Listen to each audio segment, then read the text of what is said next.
Allegiance. I pledge allegiance to the flag of the United States of America and to the republic for which it stands, one nation under God, indivisible, with liberty and justice for all. Good morning, everybody. Can I get a motion just to approve our agenda this morning? Otten. Is there a second from anybody? Second. I got a motion and a second. Alicia, will you call the roll? Commissioner Aaron's? Yes. Otten? Yes. Schmidt? Yes. Putnam? Yep. Landine? Yes, and then I have a conflict on our consent agenda, so I'm going to turn the chair over to Commissioner Schmidt for the consent. We have items on our consent agenda. Do we have any public comment on the consent agenda? Seeing no public comment, could we have a motion, please? Otten, approve. Do we have a second? Second. Second by Commissioner Aaron's. No comment? Call the roll, please. Commissioner Aaron's? Yes. Otten? Yes. Schmidt? Yes. Putnam? What was this about? This is about the consent agenda, Commissioner. Yes. Yes. Motion approves. I'll return the chair back to our chairman, our chairperson. Thank you, Commissioner. Moving on to regular business, we've got a motion to establish the Public Defender Advisory Committee. Good morning, Sherry. Good morning, Sherry Lund, Lincoln County Auditor. The action that I'll need to have taken today would be to establish the Public Defender Advisory Committee, and then we would need direction on how to recruit for it. So that would be, the motion would be to establish the advisory committee based on the composition. One non-lawyer, non-county employee, non-law enforcement personnel, 2 county commissioners, and 2 practicing attorneys.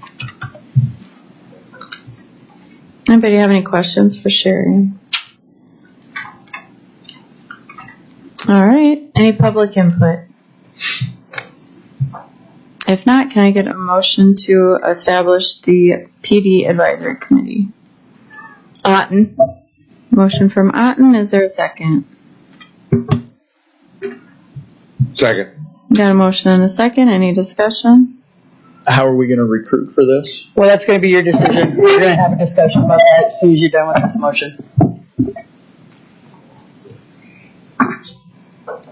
All right, if there's no further discussion, Alicia, we call the roll. Commissioner Aaron's? Yes. Otten? Yes. Schmidt? Yes. Putnam?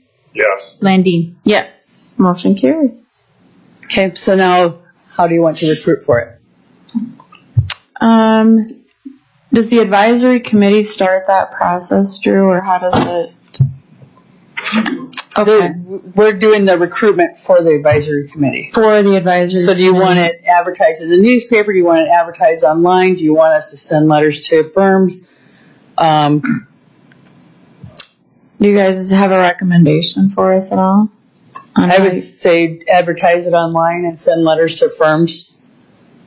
And then if we don't get the public input, I don't know if there's anybody that you want to recommend, you have discussions with them, and then they could submit the letter of interest to the commission office by mail or email.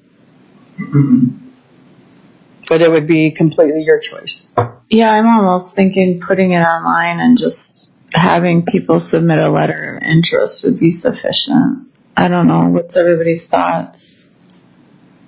I agree with that.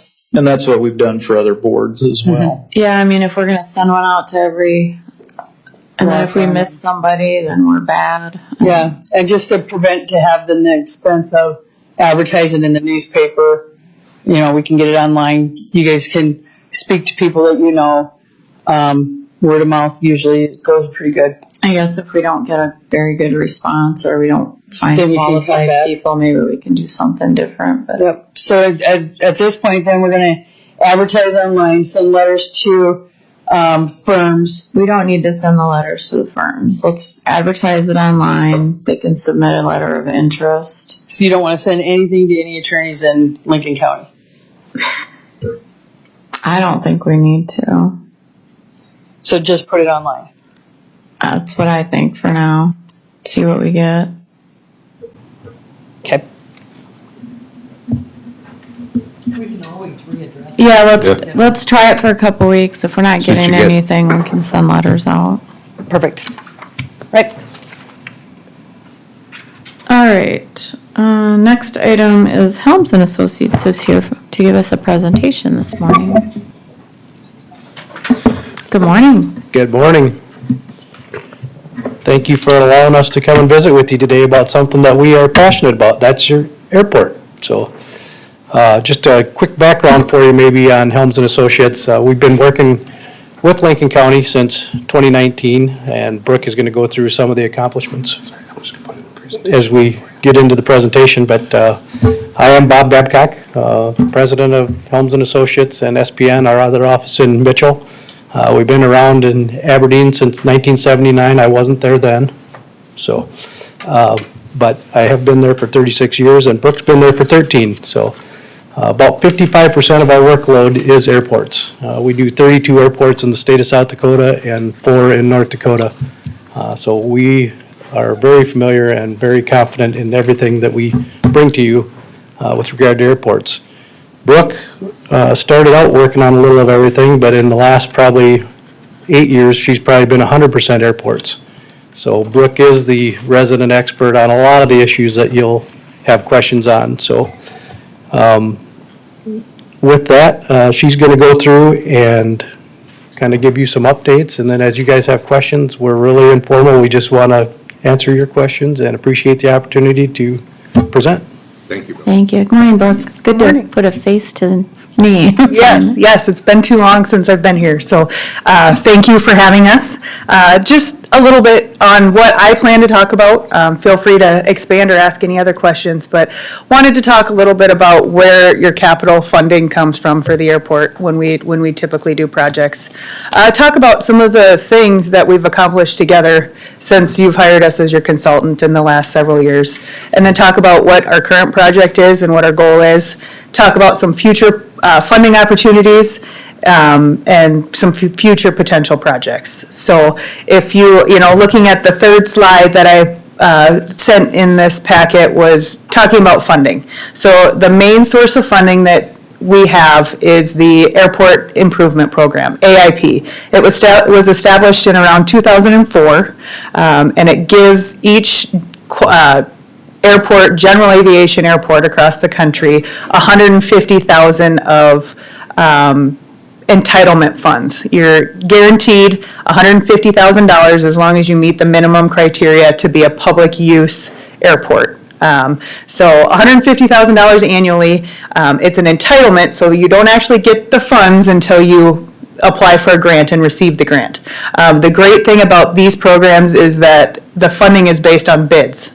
So it's actually based on contracts that are put together, and then you bid the project, and then you apply for the funding and receive the funding. If you don't use the entitlements, you can bank them up to 4 years. So you can have up to $600,000 saved, banked, and do some larger projects.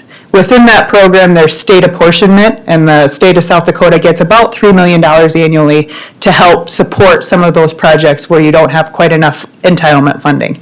And then discretionary funding is a nationwide pot of money where they're safety critical type projects, that runway reconstructions and anything safety wise that the FAA competes, you look at them on a nationwide basis and get some extra funding. So that's your main source of funding.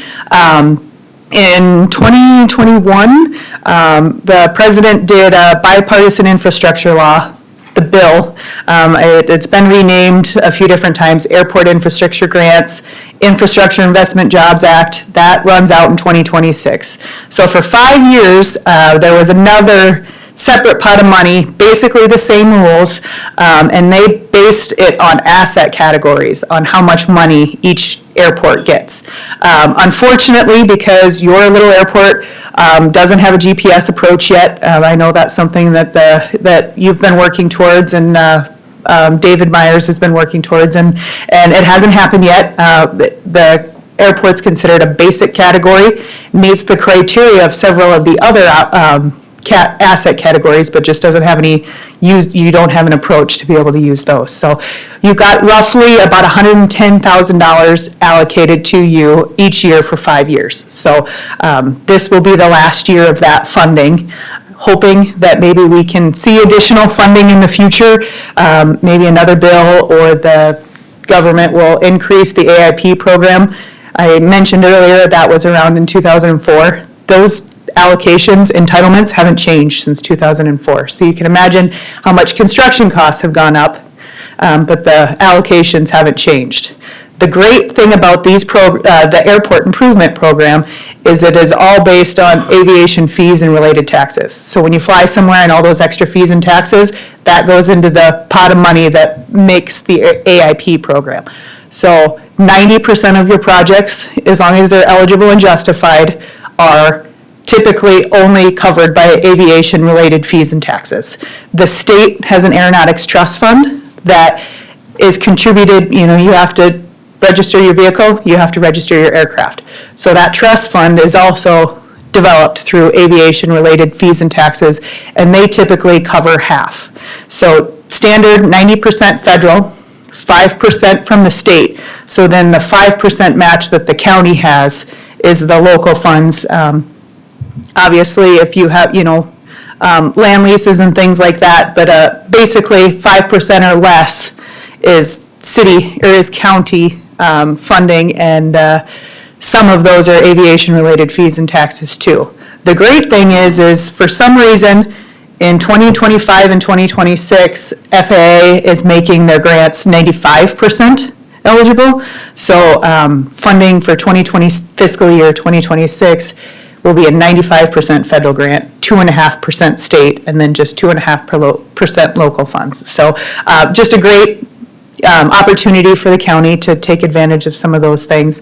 So wanted to kind of give you guys an update, understand how the funding works, and some of these numbers that we've done in the past have been pretty big numbers, but you've been able to really take advantage of the federal funding when it's become available and get some of those other competitive funds as well. Jumping to the next slide, I believe the county hired us at the end around this time in 2019. So these are a few of the grants that we've worked towards in the last few years. I just wanted to touch on those a little bit. The first project we did was environmental for land acquisition. We actually quite a bit underran that contract, so that was a good start to the project. We were able to get just over $1 million for that land next to the airport, and because of situations nationwide, it was 100% covered by the government. Due to COVID, they actually made those grants that year 100% grant eligible. So you had a great opportunity there, took advantage, and it worked out great. All of the land fees were covered. The next thing we did was we split the general aviation, the parking ramp, into 2 phases. And so we did the design of the south portion, and then we did the design and the construction of the north portion. So you can see some of those numbers there. Fun project. We get to reconstruct a lot of pavement out there, fix some drainage issues, get you a really good pavement, and kind of move forward with the next phase after that. But it was, as you can see on those totals over there, that the state did kick in some additional apportionment funding, so that wasn't just entitlement funding that the county had. In fact, out of those few years, three times the state has kicked in quite a bit of state apportionment. When you think about $3 million that they're using to fill in the gaps across the state, they're using half to $750,000 3 different times in the last several years. So they see the importance of your airport, and they've been able to supplement some of those. So the next slide is just an aerial of the airport, and I just wanted to highlight quickly.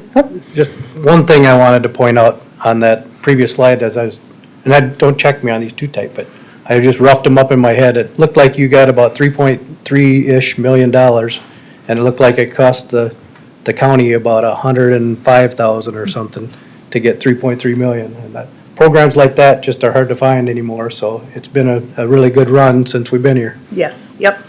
And this is just an aerial to show, it outlines kind of the two areas of the general aviation apron that we reconstructed.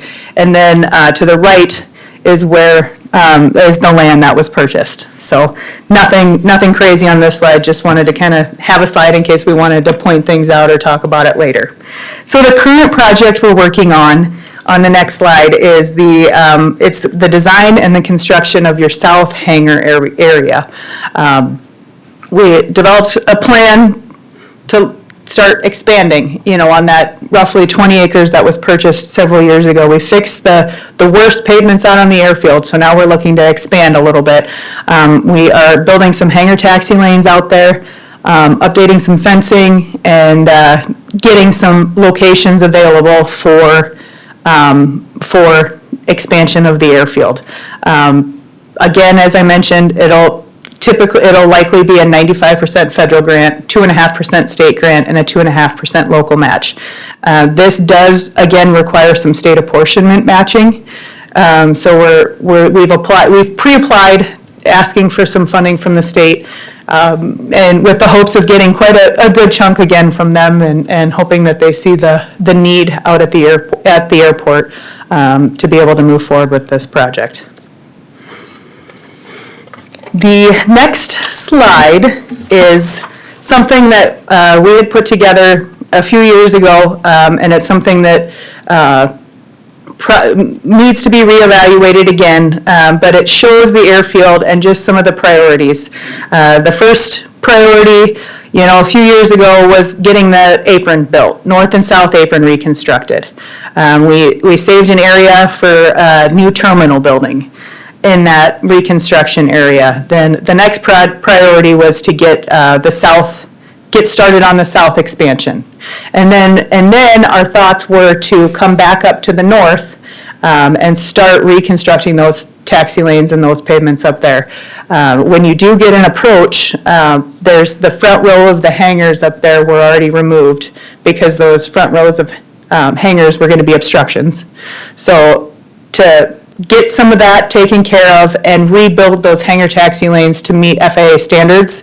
There's requirements for wingtip clearances, and none of those hangar taxi lanes meet those minimum requirements. So, the goal was to get some expansion area to the south, then work our way up to the north, reconstruct that, then expand to the south again a little bit, and then, pick off another chunk in the north, and work back and forth to try and make sure that the county is doing the best that they can to expand the airport, but also taking care of the pavements that you've got out there and getting up to FAA standards.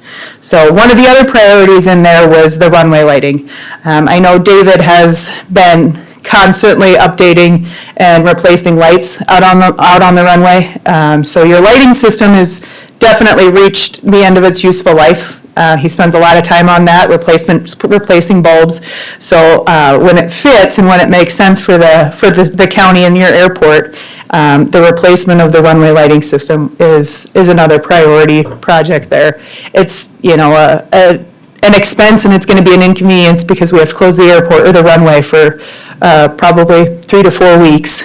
The great news is LED lights are out there. They're eligible. It's an FAA expense, and they're an eligible project, so it will decrease your energy expenses by being able to use LED lights versus the incandescent lights that are more difficult to find, and they're becoming obsolete. So that's another project that's out there that there's a need. As you guys can see, there's a huge need at your airport for replacement and expansion and runway lighting. So there's a lot to do and a lot of different priorities depending on what makes sense for you guys and for your airport.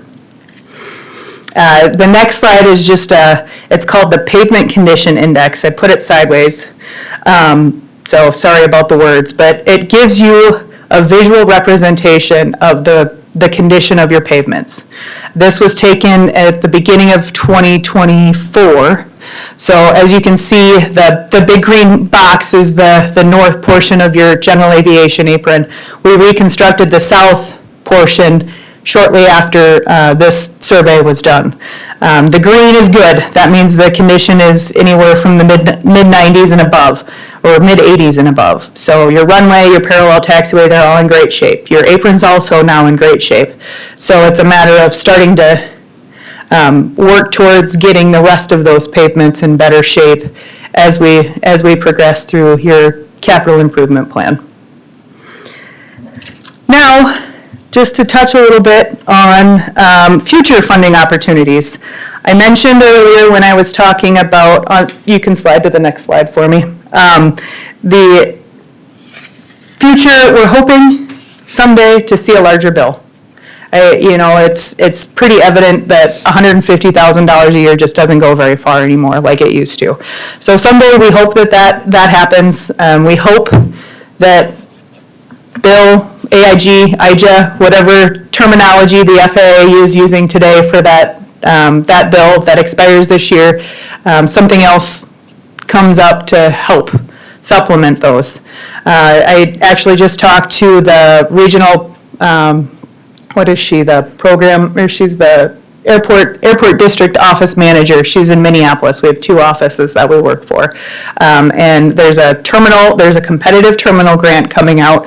I know that's something that's been talked about to give a space for office space, for a location for general aviation pilots to congregate.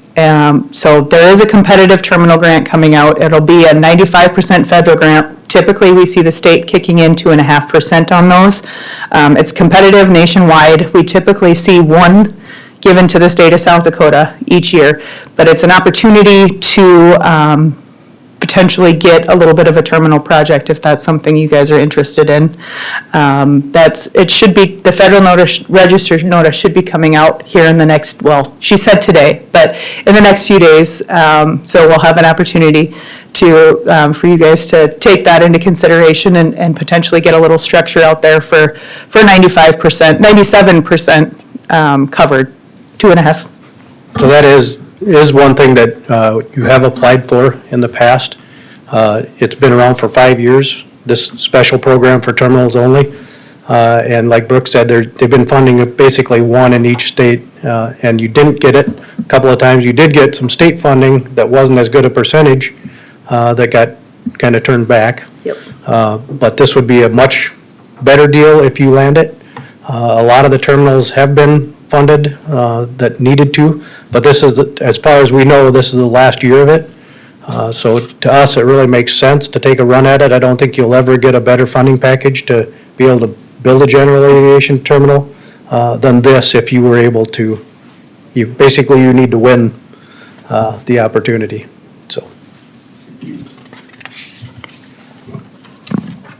So other than that, I guess that kind of wraps up our presentation. We're just here to kind of give you an overview, lessons learned, show you some of the needs that are out there, and just talk generally about the airport.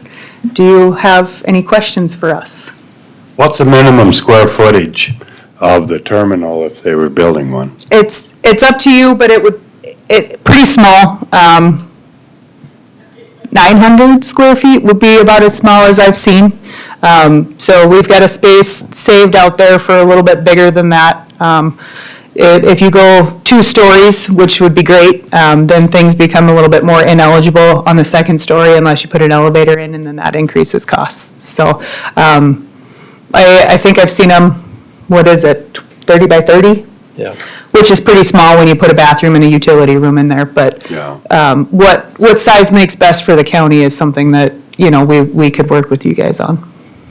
And just a reminder, this does not take away from your other funding that you're getting, your entitlements and stuff that you get every year. If you get the supplemental one, that competitive terminal grant, that is a separate source.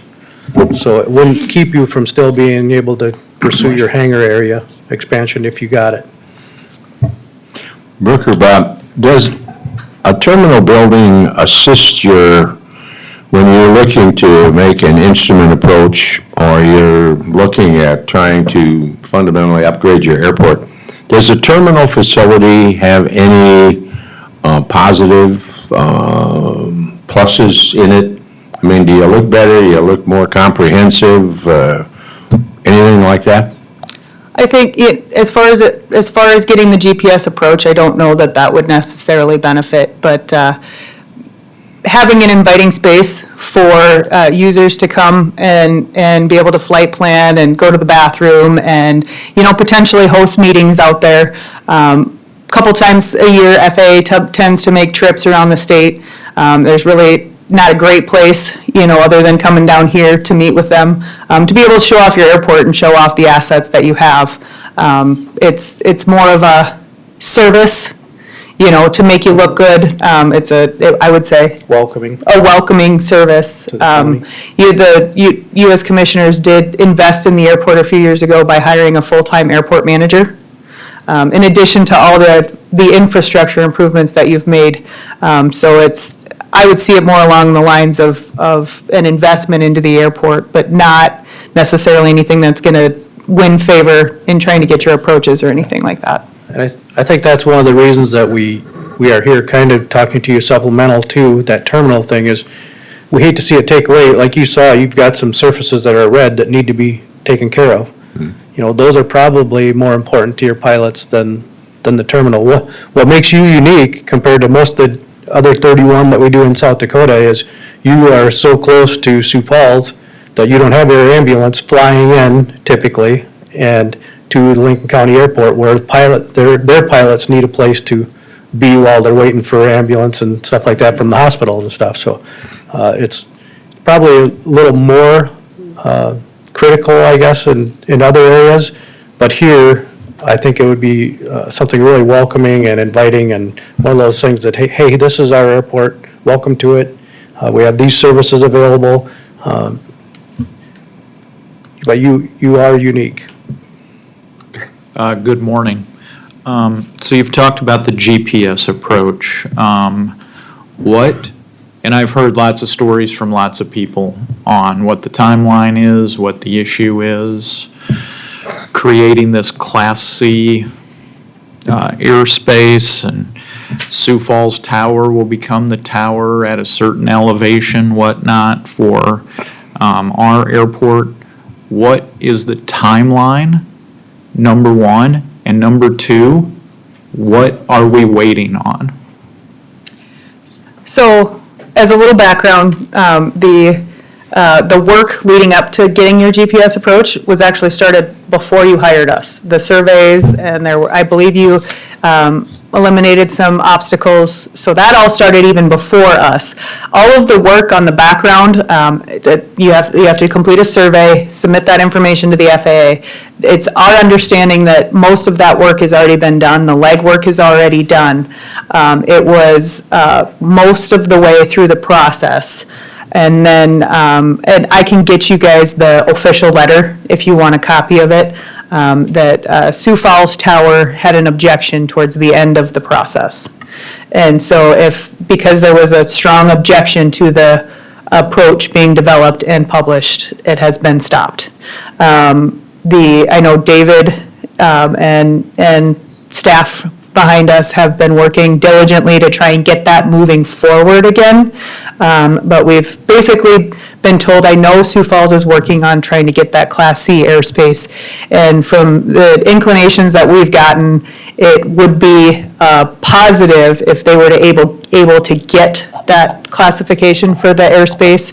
I think then that changes things with the tower having more control outwardly, and I think then it would be a position where less safety concerns from the tower if that airspace were to be approved, so that they would then potentially not have as strong of objections to the approach.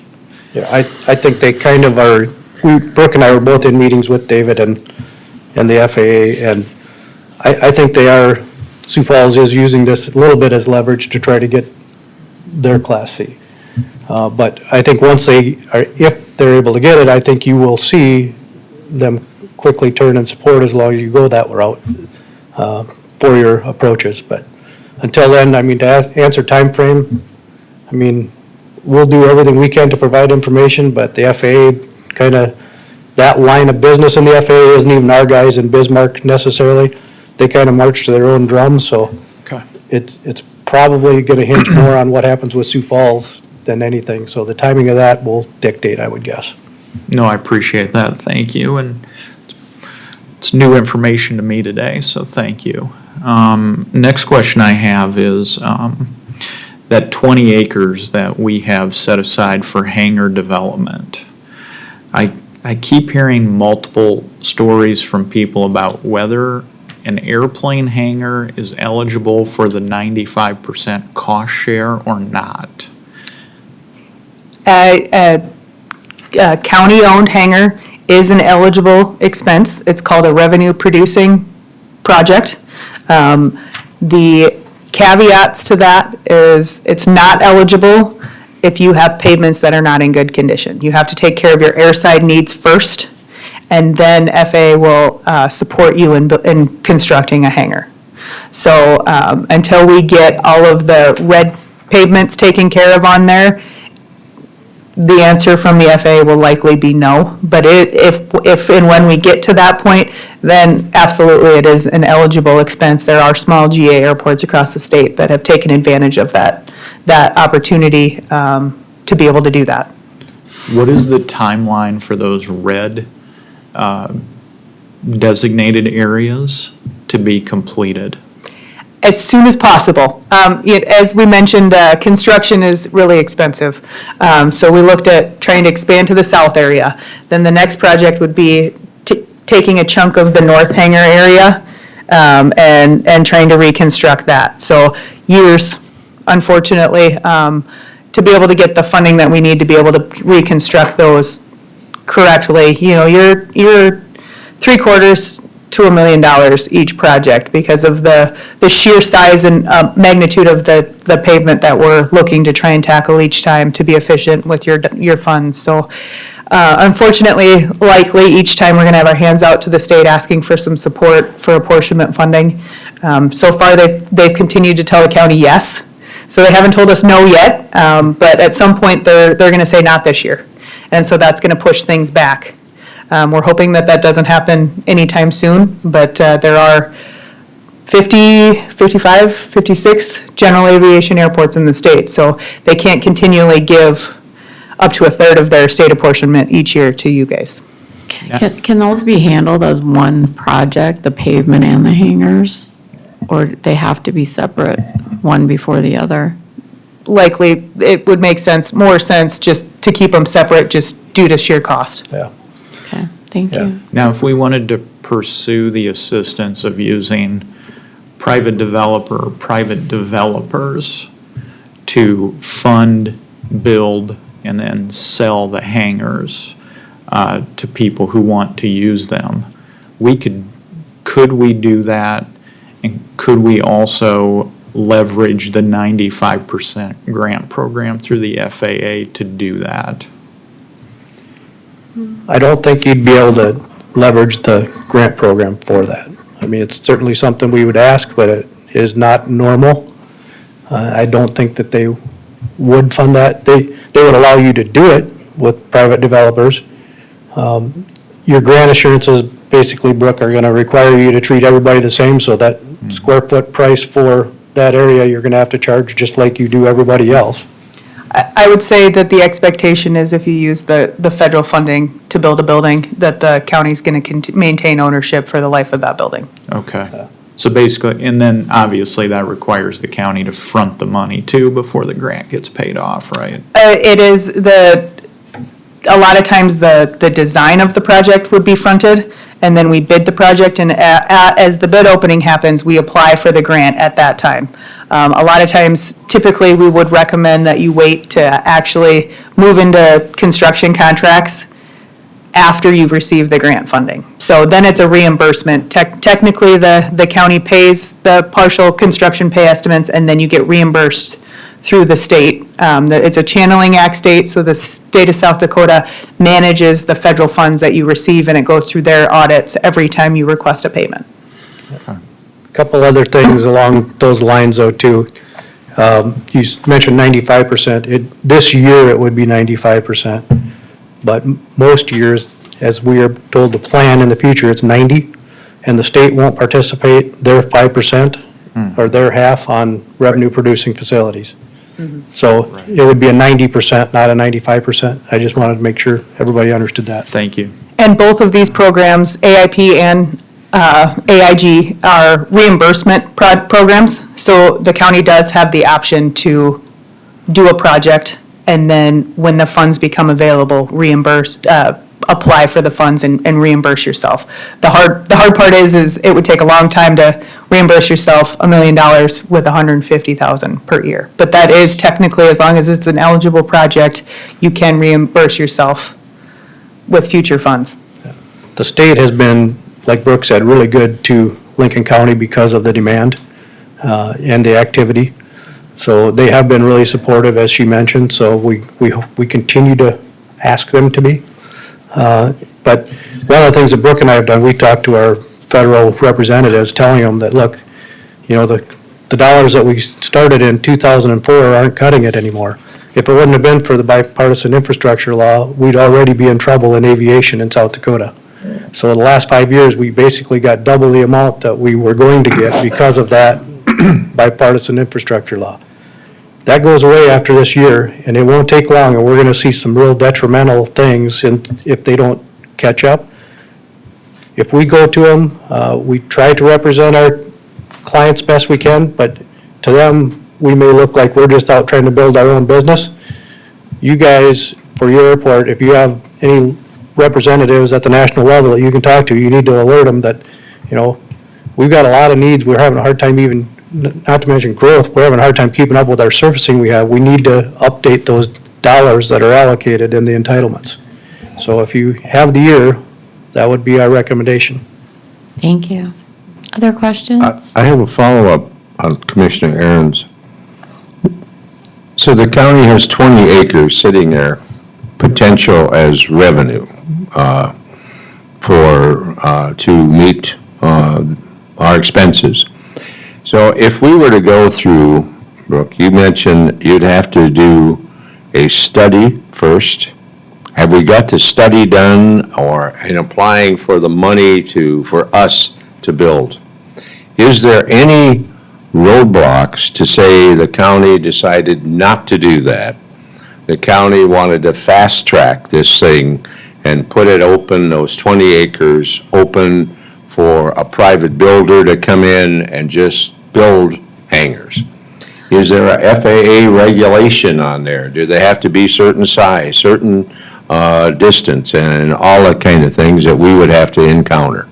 We would recommend just making sure if you were to go down that route, that the infrastructure meets federal standards, FAA standards for clearances, you know, the infrastructure itself with the hangar taxi lanes, actually getting out there, those requirements, you know, making sure that you didn't enter into an agreement that gives a private developer carte blanche. It's the county's land, it's always gonna be the county's land, it needs to make sure that it stays that way. And the actual infrastructure with the taxi lanes, which are your arterial roads in towns, you know, your city streets, are owned by the county, just making sure that, you know, there's some thought and planning that goes into it, and making sure that minimum FAA standards are met and followed, so that when the time comes for maintaining those surfaces, that's an eligible federal expense, and we can do projects within your allocated federal funding to maintain those pavements. And hopefully, when we get to a point where you don't have any red pavements, every 3 to 5 years we do a maintenance project and just keep maintaining your pavements rather than ending up in this cycle that we're in now of trying to chase those poor surfaces. So I think that there is potentially an avenue for doing that. There's been lots of discussions. I know that there have been, like the city of Brookings has constructed hangar taxi lanes themselves with local funds. So I'm sure that there is an avenue for that. We would just work with you guys to make sure that all the federal requirements are being met and you're planning ahead. So if we were to build these hangars by a private developer, the county's obligation is to put the infrastructure in, and all the roads as well, right? Taxiway, all the, you call them streets, well, there are streets, okay? That's really up to you. Like right now, currently, as we speak, the city of Watertown has an RFP out for somebody to do that, a developer to do that. We personally think it's gonna be hard to do that and for them to make money, to make it worth it to them. So I think we would both anticipate that you're gonna get asked to put in that taxiway, but Okay. there are cases out there where they're trying to do it where the developer actually does that portion of it too. I think because of hangar leases are typically so low compared to if you were gonna go rent a storage unit somewhere else, the square footage rental is so much higher off airport than it is for those hangars on airport. I think that's why it's gonna be hard for them to get the amount of money they need to do as a developer to make the money back. That's what. So if you were to try and go down that path, you know, and a developer wants to construct that infrastructure, the county has an obligation to treat everyone fairly. So if they do that, I find it hard for the county to say, well, these guys built it, so they're the only ones that can build your hangar. You know, so it would get a little bit more difficult. We would potentially run into some grant assurance issues if you're allowing a developer to do that. But then if you know, Joe Schmo out here wants to build a hangar, I want to build my own hangar for my aircraft. And it's a 50 by 50, but hey, if you want to build one here, this is the only guy you can allow to do that. I would question that would go against your grant assurances, so. One of the things that I think this commission is going to have to do, well, you know, 20 acres is potentially a great revenue source for the county, so that we can, less obligation of taxpayer funds.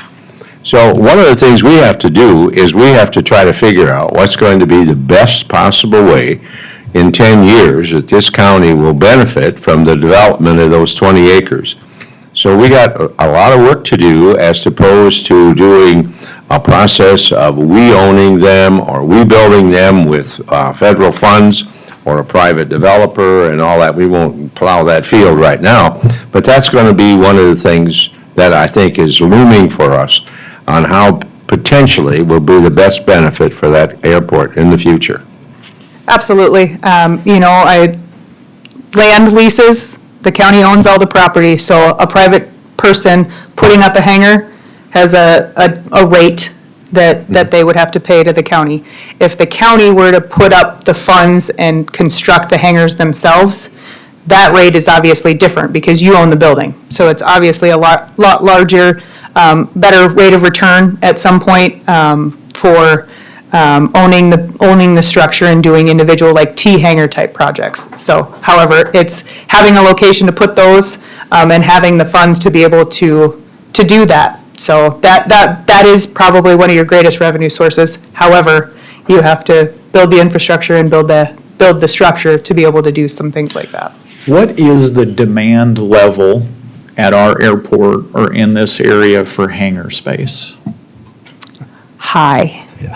The only other airport in the state that I'm aware of that even comes close to demand and usage would be potentially Sturgis. And since COVID started, the Sturgis Airport is also, they have no hangar space left available either. They've constructed extra taxi lanes, and every time they do that, more hangars are built, so. So when you use that Watertown RFP process as a baseline to compare against what we want to do, we probably have to factor in that Watertown is not as busy as what we are here, correct? And so we're probably looking at something a little more robust or vigorous in terms of people wanting, to build hangars. And so it may be, what I'm getting at is it appropriate to factor in Watertown's usage, or should we factor in our actual usage when we're considering private development RFP process? Yours, just to take one step back, to ask where you're at, if this is the chart, your demand is off the chart. Okay. So, and I think it's going to continue to grow. Some of our meetings that we've had around, like even the one with Sioux Falls, I think they're getting commercial push there. I think they're trying to get a lot of the smaller private guys off of there and go more commercial, I believe. Right. And so I think, I think the demand is gonna do nothing but grow, and it's already high. Okay. So that is something that you have going for you here. Unique. Another thing back on when Brooke was saying, we want to make sure you're right distance away from the runways and the taxiways. Height is another one. Anytime you have somebody that wants to build, whether it's a developer or just anybody, contact us. We'll punch it in, get it airspaced.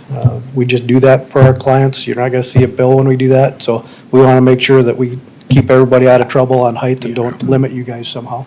Going back to the grant assurance concern, I mean, can we address that just by implementing a uniform policy? Yes, that would be recommended, to try and treat everyone fairly and the same across the board. So you can't treat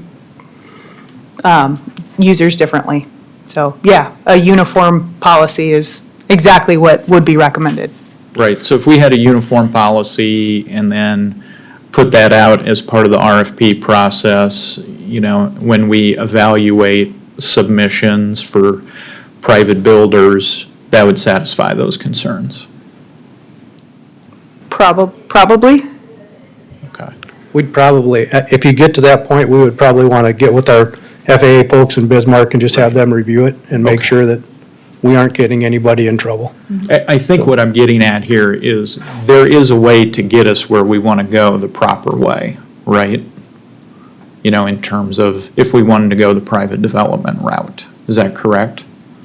I think as long as we just keep it, the state and the FAA involved in those discussions, I think that there's potential there, yes. Okay. All right, thank you. Any other questions? Yeah. What is rent on a hangar?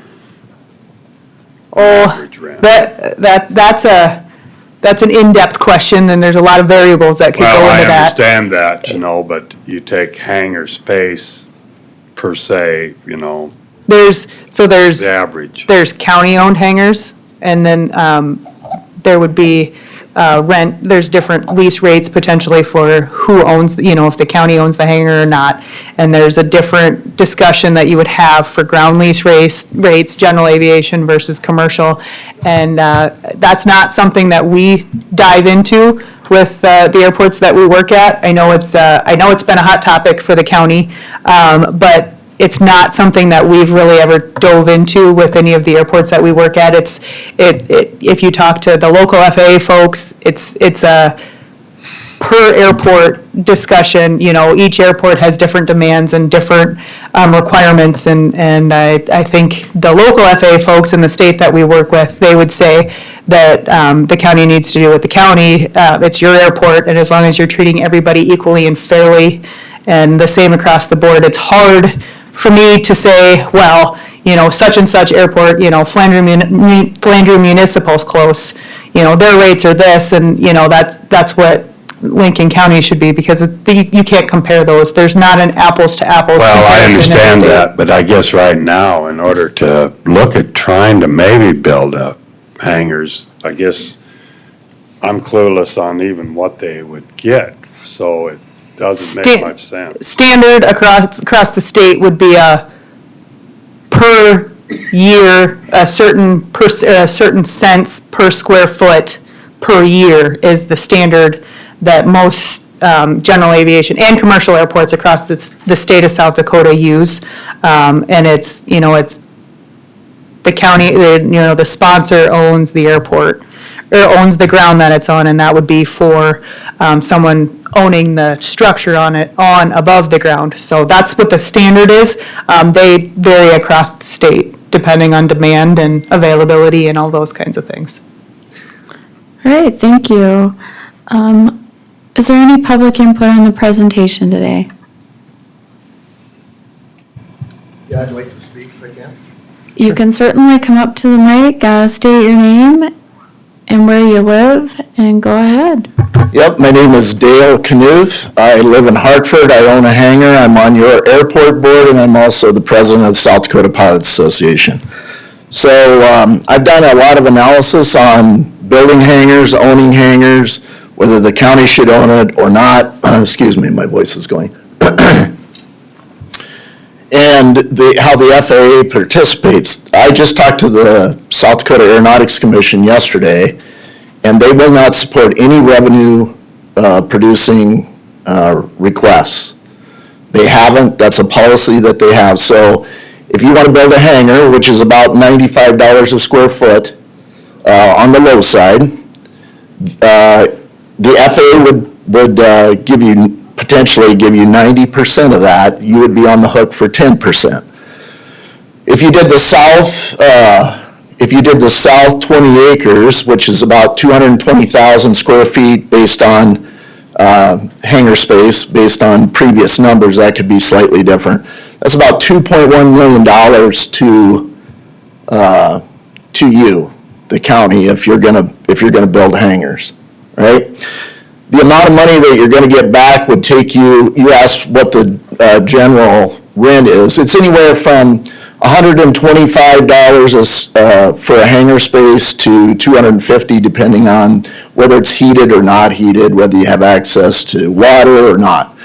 So based on those numbers, if you do the analysis, if you invested in the county-owned, which would be the worst thing for you, in my opinion, because there's no return on investment, it would take you about anywhere from 12 to 15 years to repay your investment. So for 12 to 15 years of getting rent back, you'd be paying back your investment, and we're already short money here. We're already having discussions about being in the red. Why wouldn't you let a private developer develop this, have Helms do the work to get the infrastructure in, you guys pay for that, or we pay for that, and then you sell the hangars and get the developer sells the hangars. They will get, the county will get a lease, the lease dollars back. So that's just in short some of the development. But before we can do all this, we need leases, long-term leases. And whatever the dollar amount is, or whatever the cent amount is also critical. This is an open market, and if you think you can charge whatever you want for lease, you certainly can. But there's choices out there. As an airplane owner, I can go to Canton, I can go to Madison, I can go to Sioux Falls. So we have to be cognizant of what we're charging for So land rent. right Yes. now, we're just talking about the presentation. Our next Yes. agenda item is about ground lease rates, so maybe some of your That- comments are more that geared was to all that. Yes, I'll step back, but You'll have another opportunity. they These were folks aren't, talking about land leases and such, so that's Yep. why I carried on. So Yep. I'll take a seat. thank you. Any other public input on the presentation? Madam Chair, I just want to thank Bob and Brooke for coming down. In all the years that we have had this airport, in all the years that we have neglected so many times, I think this has been the most thorough review that we've ever had. Thank you. Thank you. Thank you, bet. folks. Thanks for having us. We sure appreciate you, your guys' time. Did you fly down? We drove fast. Well, you may have some headwind going home, you know. This actually worked really well for us. It just happened to be timing wise. We have our corporate annual meeting in Sioux Falls this afternoon and tomorrow morning, so worked good Great. for us. That was Alright. good. I Super. appreciate you coming, thank you. Thank you. guys. Thank you very much. Thank you. Okay. All right, next is a motion to set the Marvski Lincoln County Airport ground lease rates. And who's gonna present that? David, are you gonna do that today? Well, David from the airport, I'll try, I guess. I guess the morning. last time I was, I was up here talking about ground lease rates and terms and so forth like that. There's been a lot of anxiety since that meeting, just from the hangar tenants and talking to the commissioners. So just moving forward, I just don't know if you have any questions from my presentation and so forth, but the tenants, before I even started at the airport, there was a lot of, there's been a lot of neglect from leases and the terms and so forth. So I think hopefully today we'll have some punctual information that we can just put this set aside and move forward. So I don't know if anybody has any questions from my presentation from last week. I know it's been a week and so forth, but that's kind of where I'm at, so. Yeah, does any of the commissioners have questions for David? Dave, thanks for all the work out there. Like Commissioner Schmidt has said, there's a lot of attention being paid to this airport now, but there's a lot of usage. You just heard Helms and Associates say we're literally off the chart. And so it only makes sense that we, as commissioners, pay more attention to what's going on out there. The other thing I notice is we've got a much more active airport board now as well, and so I appreciate those folks participating to try to help improve this process as well. With regard to the fuel flowage issue, what is the current amount charged for fuel and what types out there? There's two, excuse me, there's two types of fuels that the airport sells out there, 100 low lead and also jet fuel. So 100 low lead, they sell on an average, they, meaning Legacy Aviation, sells about 3,000 gallons per month. And I'd say probably 150 gallons of Jet A fuel. So, and we get reimbursed, we meaning the airport and the county gets reimbursed 4 cents per gallon. And that money goes into the state fund where we can have access to that for projects and just small projects. 4 cents a gallon doesn't, times 3,000 a month is, I think you came up with $120 a month. Yeah. That's pretty, that's pretty minimum. So I've got a couple different questions about this topic. So number one, on the low lead, what is the price per gallon? I think right now it's $6.04. And where does that, like when you go to gas stations, just for people at home who are listening, regular taxpayers, they drive around and they see that most gas stations are within a penny or two of each other. Where are we in terms of the rate that we're charging? I think we're a little high. You can just look around on, there's applications out there where you can see where fuel prices are. We could be a little bit higher than surrounding airports. Sioux Falls is a regional airport, so their price is probably pretty close to what ours are. I mean, it could be a little bit higher, but if you go around to the smaller airports, it could be 25 cents to $1 less per gallon.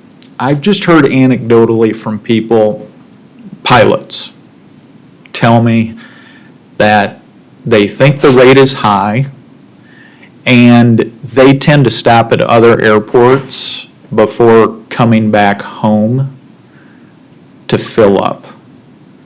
I mean, is there you're out there, you've kind of got the pulse of what's going on, you know what the usage rates are. Is there anything to that? That's probably a true statement. I don't know how many airplane owners do that, but there's probably a handful that do that. So so do we as the county commission have the authority to set the rate? Legacy Aviation owns the fuel and the Okay. fuel pumps. So Okay. that's their entity that they control that. So it's completely up to them what they charge in terms of fuel cost? You're absolutely correct. Okay. Thank you. Other questions for David? All right, if not, I would like a motion, but I'd like the motion to be very specific so that everybody knows what we're voting on. I have a motion, Madam Chair. Go ahead.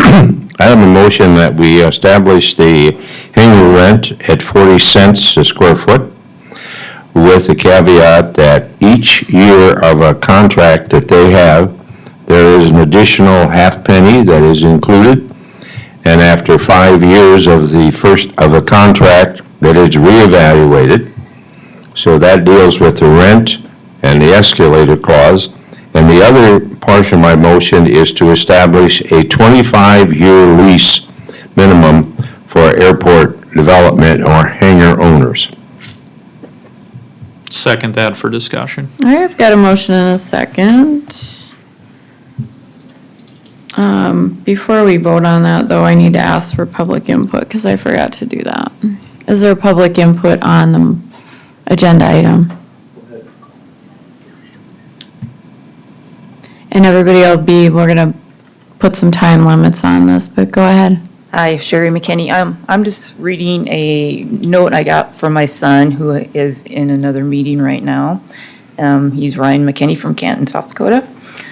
He says, as far as ground rent at 40 cents per square foot is concerned, as talked about at the last week's meeting, that may be fair, but the problem I see is that a half a cent per year increase. At that increase, it is 1.25% on year one and only 0.96% for year 25.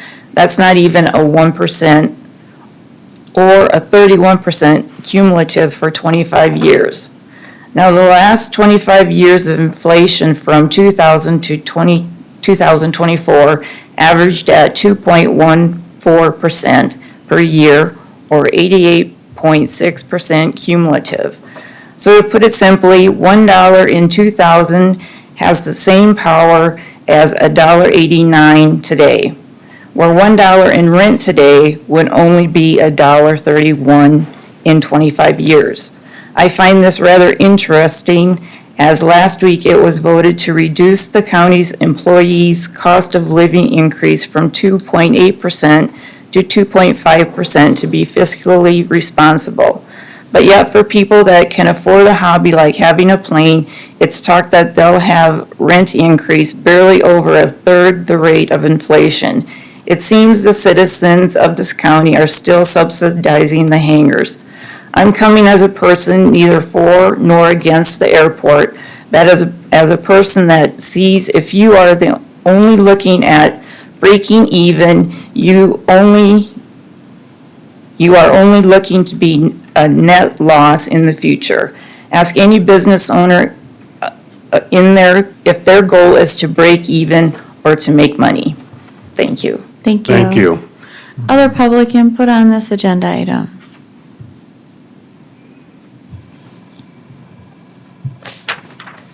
Good morning. My name is Craig Arnold. I live in Sioux Falls, and I own a hangar at the Lincoln County Airport.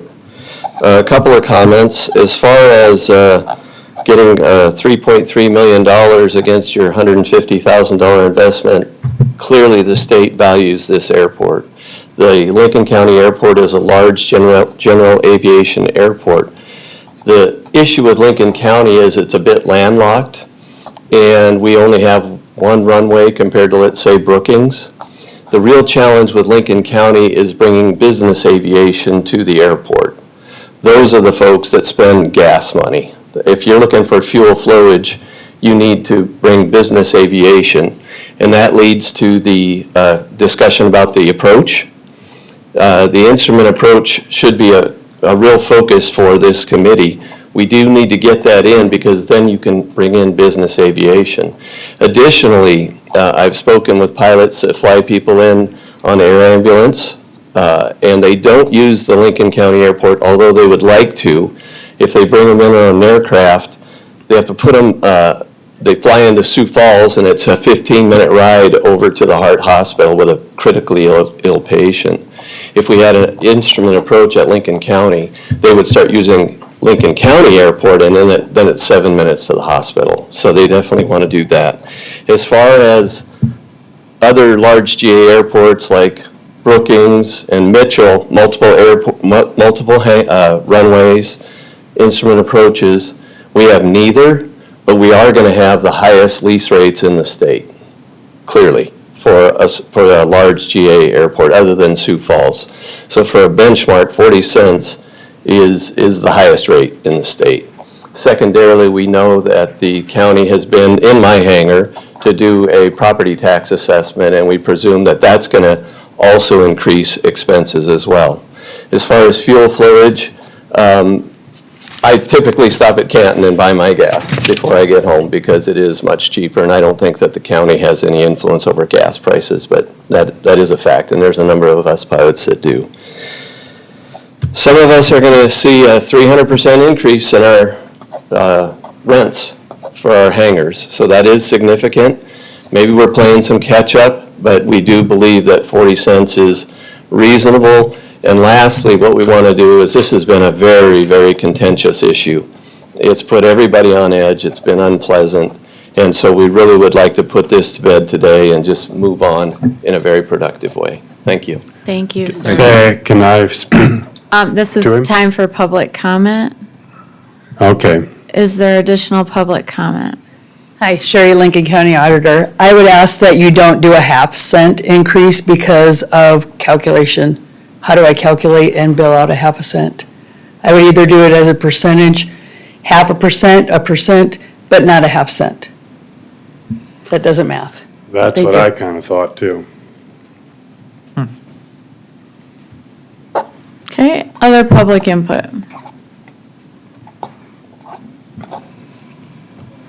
Morning, Sarah Stever from Lennox. I just want to speak in support of not subsidizing this by taxpayer funds. So thank you for your efforts in getting us to that point. Thank you, Sarah. Any other public input on this agenda item? All right, we did hear from our auditor just for. Can I ask a question?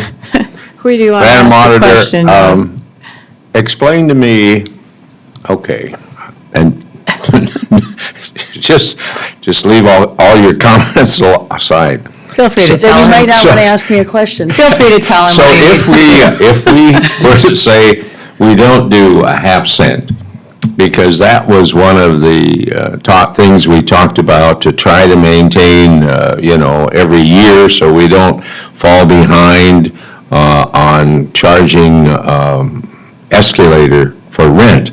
So give me this percentage, how you'd want to work that. I don't care how you work it. I just don't want it as a half cent.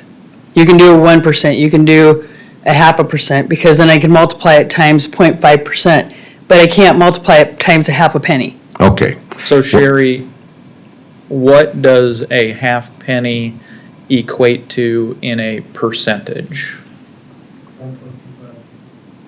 Okay. There we go. So 1.25%. A year. That would be okay. If that's what you want. Sherry, I have one more question for you, please. Without the penny here. Would it not serve you well if all the hangar owners were to take advantage of the 25-year lease and start them like January 1st, 2026? I strongly encourage that. You would strongly encourage I that? strongly encourage that, because right now we have leases that are in mid-year or whatever else, and so just to make it all nice and clean, because, sometimes it is about me. Starting January 1st, 2026, and I think that they've talked to the hangar owners and we're agreeable upon that. Okay. I'm just gonna say this before we take any motion on it. Let's have if you're gonna amend your motion, equivalent percentage to a half cent increase per year. Let's make sure we get the math right when we put it into the contract, and instead of just flying by the seat of our pants and saying it's 1.25, just equivalent to a half cent percentage for the contract purposes. Agreed. Thank you. I think before, I might need an amended motion, but I'm just wondering if any of the airport folks that are here want to address that percentage of the 1.25 instead of the half penny. Yeah, that's not the right math.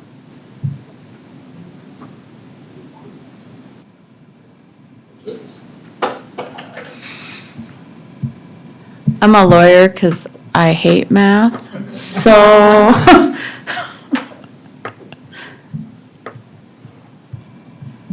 So do you need, Can you do it as in a way of basically stating on the deal there, the equivalent of 1/2 cent, and then you figure out that ratio in the interim? Our auditor is nodding yes to me. So, with that, Commissioner Schmidt, do you want to amend your motion? we can amend the motion to include 1.25%. No, Oh, we don't. it'll be at a percentage which Percentage. equates to a half. A percentage to a half cent. Does that equivalent to? We'll wordsmith this thing through. As long as you get a nod from our auditor, I'm happy. So first I'm gonna ask, Alicia, do you understand the motion? Okay. Can I get a second on the amended motion? Second. Thank you. Now, is there any other discussion amongst the commission? Yeah, I would like to speak to the guy that, in the red, if you could.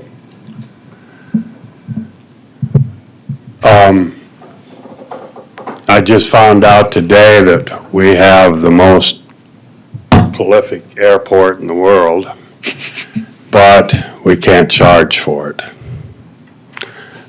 Can you elaborate on what you said as far as Sure. we're saying before Sure. you got cut off? So, Dale Knuth, I live in Hartford, I have a hangar, I'm on your board, also the president of South Dakota Pilots Association.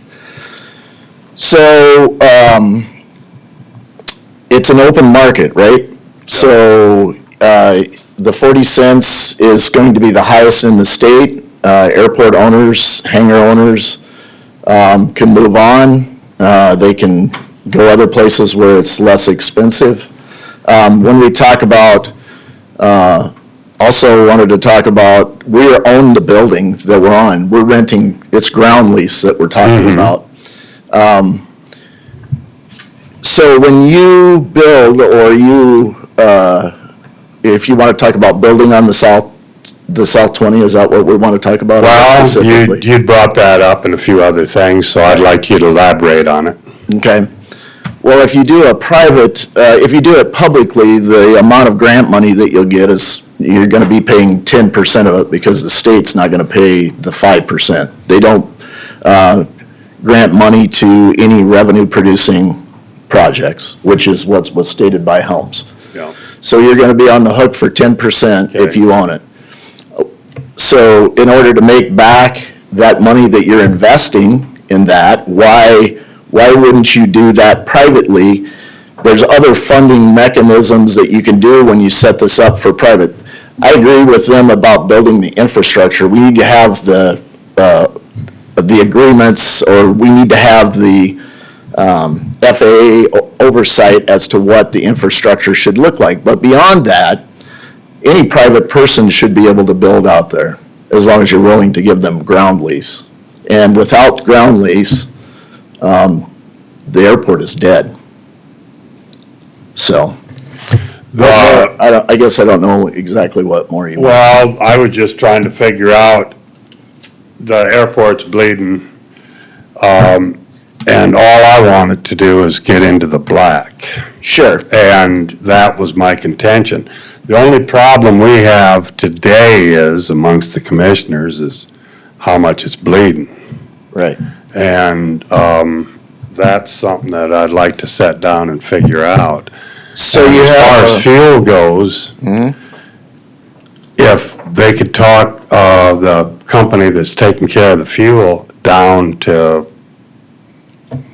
get rid of that buck, which I think's kind of a, honestly. So what you're asking is an open market, you're asking a private business to lower their profit margin. How do you know what the profit margin Well, is? it. And so I think that's against Okay, capitalism. No, Right. listen to me. All right, We're we're gonna keep this germane to the motion that is before us. The question we were talking about was the ground lease rates. Do you have a specific question? We're not gonna have this debate going back and forth. Commissioner Putnam, do you have a question? Well, I've been talking to him, and I guess I'm learning a lot more. But So I would invite you to come to our- Good Can business. you- Maybe can the it's two just, of you we not just get talk hosed over each other? and just leave it the way it is right now. Yeah, should leave it at 14 cents. So if you wanna have a I think it would be a seat, better go ahead. deal at 14 cents, you know, just leave it, Sir, if you wanna have a seat, go ahead. yeah. Madam Chair, Thank can I you. call the question, please? I'm gonna just leave this open for further discussion amongst the commission. If somebody would like to ask questions of somebody in the office, somebody in the audience, please let me know, and then we'll take it as it comes. Madam Chair, I don't have any questions for the audience. I appreciate them being here today. Appreciate the comments. As I understand it, the income from haying, hanger rent, land leases, and fuel flowage in this year was $48,500. Right, Dave? Sorry, I said I wasn't going to ask you a question. Now I am. But those are accurate numbers, right? Do you want to come up to the microphone, please? Just remember the fuel flowage fee of 4.4 cents goes to the state. That's just a fund sitting out there, so it's really not computed into our income. I'm just reading off that's correct. page number 9 of your Yep, that's correct. slideshow. Yep, it's added on there. And then the expenses are 111,000 and change, and we operate at a deficit of 63,000 and change. So I guess my point is, I sympathize and understand the need, which we're doing here today, to increase the hangar rents to get them more in the marketplace. And I understand it may be the highest in the state of South Dakota, but at our airport, which is a county-owned airport, property taxpayers are subsidizing those expenses, which maybe doesn't necessarily the case at other airports. And Lincoln County, you got high property taxes, and society is telling us you need to push down and you need to get a better deal. And I think that's what we're doing here today. That $63,000 deficit, we would, Dale, we'd probably have to raise our hangar rates up to what, $20 a square foot in order to make up the deficit? And that's just not sustainable. We're nibbling around at the edges here, but we're trying to send the message to the public that we understand you, we are concerned, and we're taking concrete action to reduce the deficit at the airport. But also, this is my message for the rest of the public as to why I'll support this today.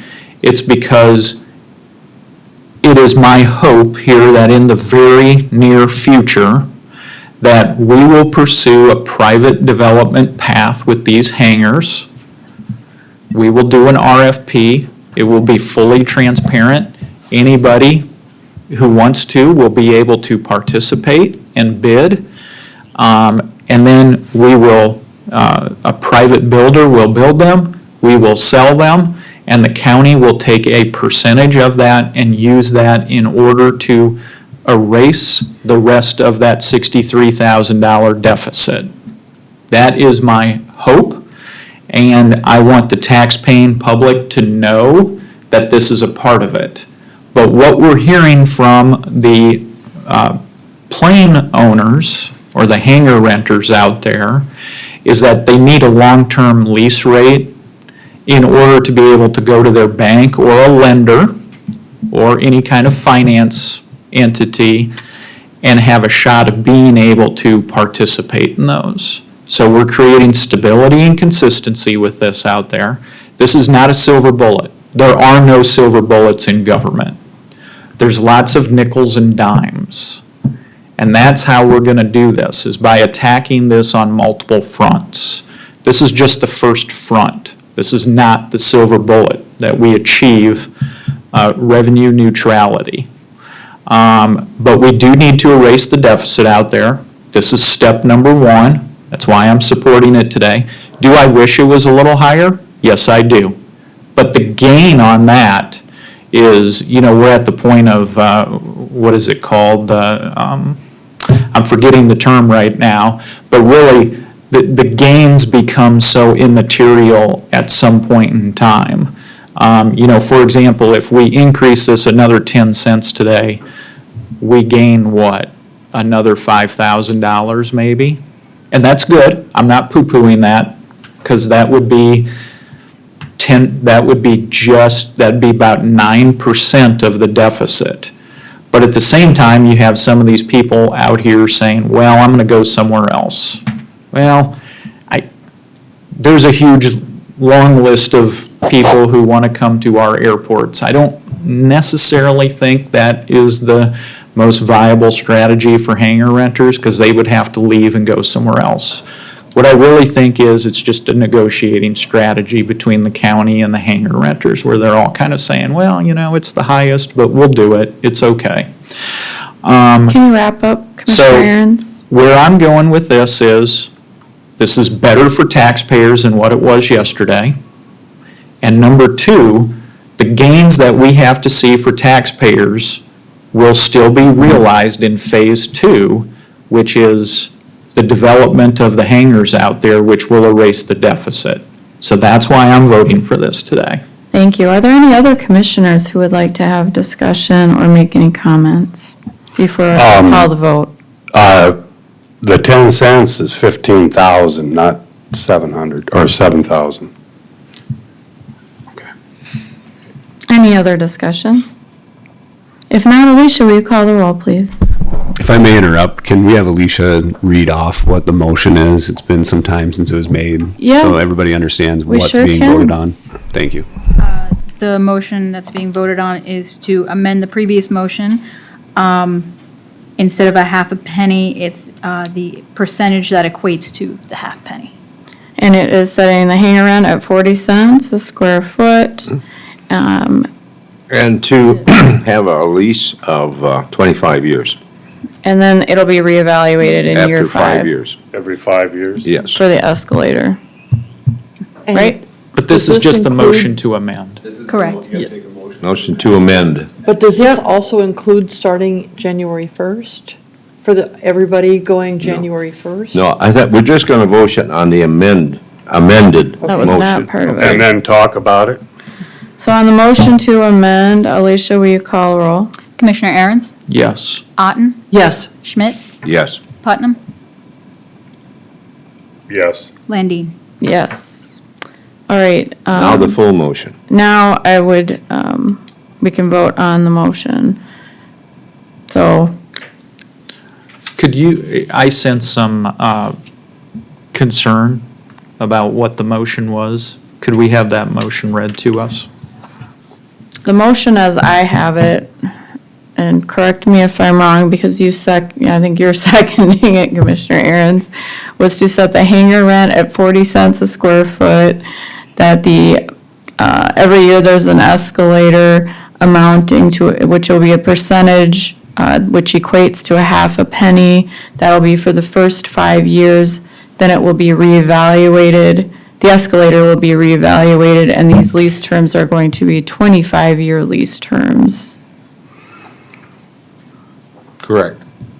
And then Commissioner Otten, did you have a question about when this will start? Yes, we discussed, and Sherry talked about that everything started January 1st next year for all the new leases. Is that? Commissioner, that was a suggestion. You do have, like to have people that may have a lease that may have 5 years left, they can forego that and take advantage of the 25-year lease beginning January 1, 2026. I don't think that we can compel No. I agree. people to opt out of their current leases. But I just will say, I've heard from a number of people out there, Commissioner Otten, who do like the idea of being able to do this. In fact, they want the state's attorney standing by out there on January 1st to do a lease signing event. No, I'm just kidding, I'm being facetious. No, I'll thank you for clarifying that, because it does come down to contract negotiations, and we'll have to do that on a case-by-case basis. So we can't set a hard and fast January 1st. So We're not changing your contracts today as they stand. I Alicia, have something I'd like to say. Alicia, will you call the roll, please? Commissioner Aaron's, Yes. Otten, Yes. Schmidt, Yes. Putnam, No. Landine. Yes, motion carries. Madam Chair. Next item on our agenda. Can I have one comment? I wanna No, thank- Commissioner, I'm sorry. I'll We're have gonna to wait keep- till public comment for commissioners. That's fine, but we're gonna keep moving. Okay. All right. Good morning, Commissioners. Chair Landine, Carrie Morning. Elling, Human Resources. I am bringing forward a motion to hire McGrath Human Resources to conduct a market and compensation study. Thank you. With also the benefits portion of that study. The cost of this study will require a supplement. The total cost is approximately $25,000, $6,000 of which we have already budgeted for Salary.com. We will forego using Salary.com next year and we'll do the study in place of that. So the ask will be a supplement of a total of $19,000. And again, the focus of this will be on compensation using existing job titles, comparing us in the marketplace. McGrath is vastly resourced in having done a lot of public sector salary studies, in most recent being Minnehaha County, which is why I recommend going forward with McGrath. And can I ask you just a question, Carrie? Absolutely. There was a more expansive study that was quite a bit more expensive, so this is the Correct. pared down version? This is the pared down version, right, using our existing titles and our existing job descriptions, yeah, which will save us about $15,000. Okay, thank you. Yep. Other Good questions for Carrie? Carrie, good morning. Good morning. Thank you for being here. You bet. What is the overall cost for this? The overall cost is going to be about $25,000. It's $24,550 to be exact, unless there's any travel that they might need to do, but we don't think we'll need to use them for travel. Yeah, and yeah. Okay, thank All you. right. Other questions for Carrie? And I know that we wanted to do this in 2026, next year, but because of Minnehaha County doing theirs and all the disgruntled employees that we have right now, we decided that we were going to do this year, starting as soon as possible, correct? We do want to get it started right away, yeah, Thank you. absolutely. All right, any public input on this agenda item?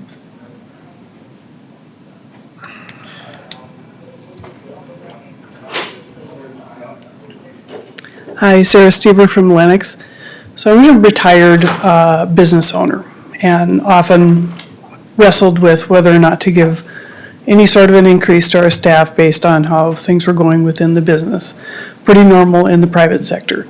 A 5.5% raise would have been an incredible raise for any one of the times in those periods when we've been able to give raises. I realize it was a disappointment for some of the folks that work here. And there's lots of reasons why people pick private sector over public sector. Lots of reasons. And I think you guys have got a pretty good benefit package. We often subscribe to pay scale. It's not necessarily Salary.com. It was about $3,000 a year to do that. We felt like they had adequate ability if we spent the time to look at the job titles and actually identify the skills that each one of those people had. So to spend $25,000 for this is pretty breathtaking. I'm just kind of stunned because you just gave raises. So by the time you give them another raise cycle, are you going to feel like we're going to have to do the study again because now it's a year later? All of the counties in the state of South Dakota have to publish their salaries and benefits. So we have access to that already. You might consider just like a gap year where you actually just take what you just gave and look what the other counties in the surrounding area are giving and make a judgment call that way rather than spending $25,000 for this. So thank you. Thank you. Other public input on this agenda item? All right, if not, could I get a motion, please? Otten, Is that a motion to approve? a motion to approve, yes. Is there a second? Second. I've got a motion and a second. If there's no further discussion, Alicia, will you call the roll, please? Commissioner Aaron's, No. Otten, Yes. Schmidt, Yes. Putnam, No. Landine. Yes, motion carries. Next item on our agenda is to consider a motion to approve admin leave on Christmas Eve from 2 to 5 o'clock. Commissioner Schmidt, do you want to tee that Yes. off? I have a motion to close Lincoln County Courthouse on Christmas Eve at 2 o'clock. To give our staff the opportunity to either attend Christmas programs or go to the church or place of worship. And I think that is something that is only in the spirit of Christmas that we should do. I would add I know staff listens to this and a lot of people, this is going to be supported by everybody because we've talked, and I think we have everybody in consensus that this is something the commission would like to do. So I would make that a motion, Madam Chair. All right, first I'm gonna take public input. Is there any public input on this agenda item? Sherry McKinney, Canton, South Dakota. I'm totally fine with them getting the afternoon off, but I think that they need to use their PTO time. Thanks. Thank you. Any other public input? All right, if not, I've got Commissioner Schmidt, you've got a motion? Second. And I've got a second from Commissioner Otten to approve the administrative leave. Alicia, will you call the roll, please? Could I make a comment? Oh, yep, go ahead. I know that last week, and again today, we're talking about taking PTO. However, if you do not close the courthouse, the people that wanted to go with families to, like what Commissioner Schmidt was talking about, to Christmas Eve programs or whatever they would want to do with families, all of them cannot take PTO because the courthouse would have to be, every department would have to be open unless it was actually closed from 2 to 5. So they cannot all take PTO. So that's my comment, and I appreciate this coming back up. Thank you. Thank you, Commissioner. Madam Chair. Alicia, very briefly. I believe that, I appreciate the motion coming forward. I believe it right sizes, it reflects our values, and it balances it with the need to be fiscally responsible. And I want to wish all those folks a Merry Christmas and give them the time to celebrate with their families. Thank you. Thank you, Commissioner. Alicia, will you call the roll, please? Commissioner Aaron's? Yes. Otten? Yes. Excuse me. Schmidt? Yes. Putnam? Yes. Landine? Yes, motion carries. All right, next we have our opportunity for public comment for items not on the agenda. If you'd like to address the board on items not on the agenda, now would be the time to do so.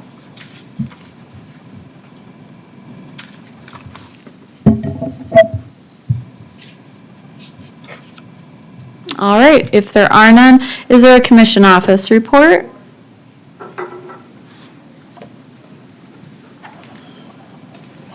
Hello, Paul Anderson, your Commission Administrative Assistant. Just wanted to report on a couple of things, some things that happened in the past month or so and some things that you'll see going forward. Just take 2 seconds. Last month, I attended one of the Harrisburg City Council meetings where they discussed their budget and their capital improvement plan. It was very interesting, and it's going to be part of an ongoing effort by the Commission Office and the Commission to increase cooperation with our local municipalities by attending city council meetings and township board meetings whenever possible to just create that mode of communication and cooperation throughout the county. The other thing I'd like to talk about is the governor's budget address kicks off the start of this upcoming legislative session. There was a lot of interesting stuff discussed in there about what the governor plans to do in regards to some of his financing and the effects to different budgets. And with the session coming up on January, look for more information coming out about bills that are affecting counties and local governments. And that's all I had for today. All right, thank you for that. Any commission reports today? Madam Chair, I'd just like to thank the commission for moving the airport ahead. As David knows, we began this about 9 months ago, and we brought in all the hangar owners, which were in disarray, and we have worked a long time to bring unity among them, and I think that we had a complete consensus. And I think that Commissioner Aaron's has certainly outlined the road or the path we're going to pursue. So I look forward to better days coming to our airport. And David, thank you for all the hard work you do, keeping the runways clean. And I don't know if you're following doctor orders on that or not, but we'll leave that alone. Any other commissioner reports this morning? Yes, Madam Chair. On December 7th, My grandfather, Swear Aarons, turned 104 years old. Wow. And so I wish him a happy birthday. I want to thank the audience for your applause. I will pass that along to him. He was born on Pearl Harbor Day, 20 days before Pearl Harbor Day. Just to give you an indication, he was 20 years old when Japan attacked America at Pearl Harbor, and then he went on to serve in the Korean War. He got a deferment during World War II because he was a farm kid, and they gave out lots of deferments to farm kids because farming was considered part of national security strategy in World War II. So he didn't go to World War II. Instead, they said, well, you're going to go to the next one. And so he went to the Korean War. So I want to say happy birthday to him. And, he's at 104. And, and he still lives in his own house. And he takes care of my aunt, his daughter. So he's a pretty spry 104. You got a lot to look forward to. Any other commissioner reports this morning? Well, his aunt lived to be 105, so. That's good.